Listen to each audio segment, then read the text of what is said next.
सबको जय मसीह की परमेश्वर का अनुग्रह हो। परमेश्वर के वचन के द्वारा आज परमेश्वर आशीष दे। ये वचन है प्रेरितों का काम 8:4 और पहले पतरस 1:3। आज का विषय है एक जीवित आशा। परमेश्वर का वचन पहले पतरस 1:3 में कहा, हमारे प्रभु यीशु मसीह की परमेश्वर और पिता की स्तुति करो। अपने महान दया से उसने हमें मृतकों में से यीशु मसीह के पुनरुत्थान के माध्यम से एक जीवित आशा में नया जन्म दिया। चुनौती का समय धन्य हो। परमेश्वर की आशीर्वाद देने का क्या मतलब है? पहले है जहाँ ईश्वर में आस्था व्यक्त करना है। दूसरा, यहाँ उसकी स्तुति करना है। और नेक्स्ट है परम पिता परमेश्वर का आशीर्वाद। उसी का अंदर में पहला है परमेश्वर वास्तव में प्रभु यीशु मसीह का पिता है। दूसरा में वह हमारा ईश्वर और पिता भी है। यह प्रभु यीशु ही थी जिन्होंने ईश्वर की पितरों की शिक्षा दी। योना 20:16-18। 16 यीशु ने कहा मरियम,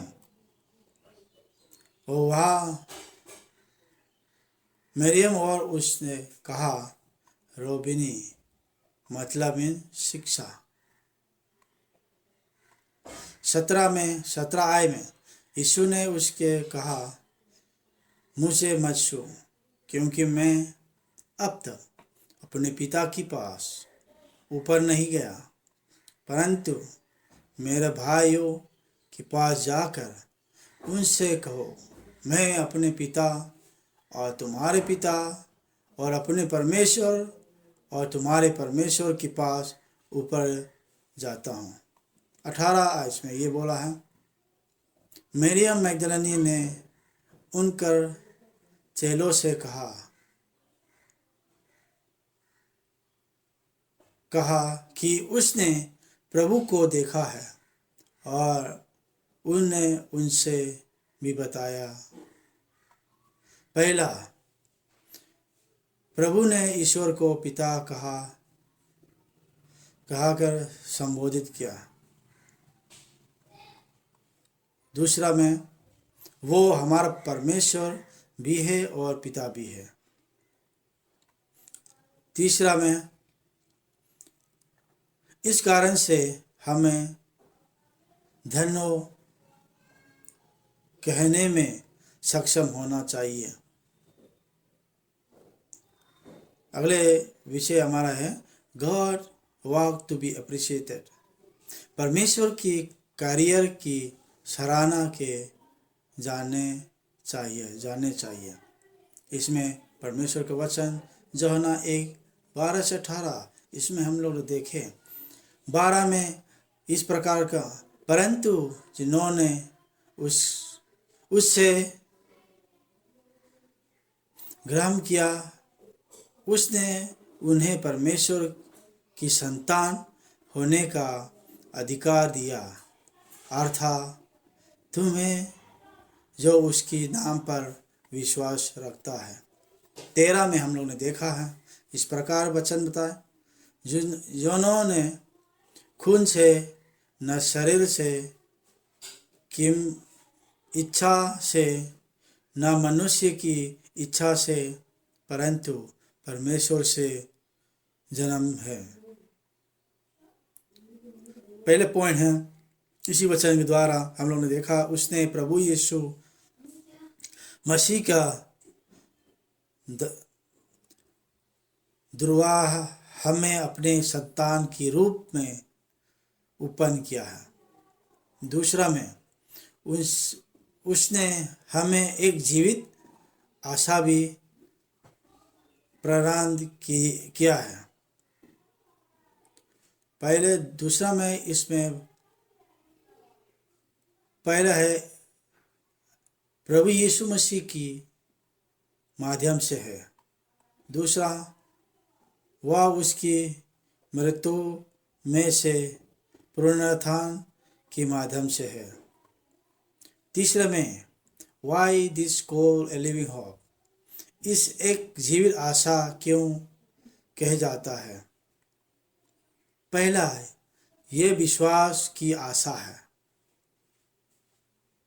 और दूसरा है वह पुनरुत्थान की आशा है, और तीसरा है हमें मौत से डरने की जरूरत नहीं है।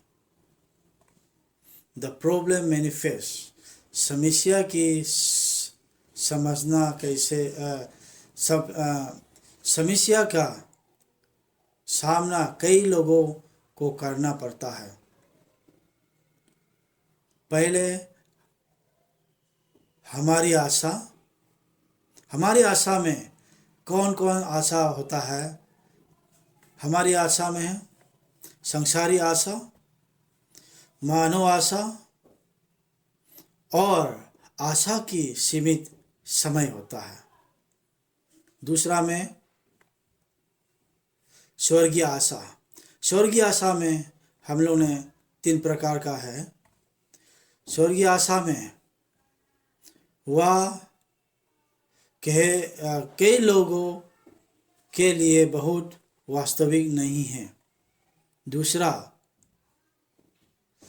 हमारा धन प्रभु और स्वर्गीय शहर पर नहीं है। तीसरा है इस आशा को और अधिक समझना और मजबूत करना होगा। नेक्स्ट है आवर चैलेंज, हमारी चुनौती। हमारी चुनौती में क्या क्या आता है।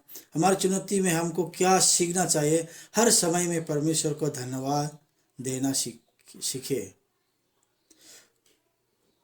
हर समय में परमेश्वर का धन्यवाद देने सीखे। पहले हम कैसे सीखे, अच्छा का समय में भी सीखना है और कठिन के समय में भी। दूसरा अपने ध्यान को केंद्रित करना है, अपना ध्यान को केंद्रित परम पिता परमेश्वर पर और जीवित आशा पे। तीसरे में प्रभु में हमारी विश्वास को दृढ़ रहना है। पहले है हमें थोड़ा विश्वास से भी आगे जाने की ज़रूरत है। हमें हर बढ़ते विश्वास की ज़रूरत है। चौथा में हम जिस कठिन समय का सामना करते